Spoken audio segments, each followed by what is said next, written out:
Pyrotechnic display nagpatingkad sa kalangitan sa pagbubukas ng Paskuhan sa Quirino Province. Tunghayan sa report. Tumingkad ang kalangitan sa pyrotechnics display na hudyat ng 11th Paskuhan sa Quirino na may temang Pasko sa Tribu Year 5.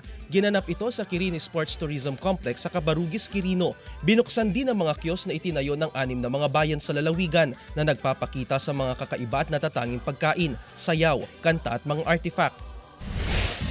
Nagbigay sigla sa mga taga-Isabela ang pagbubukas ng Christmas Village sa Queen Isabella Park sa harapan ng Kapitolyo ng lalawigan. Sumisimbolo raw ito ng pagkakaisa, pag-asa at pagmamahalan. Bahagi ng Christmas Village ang iba pang pinailawang dekorasyong Pampasko.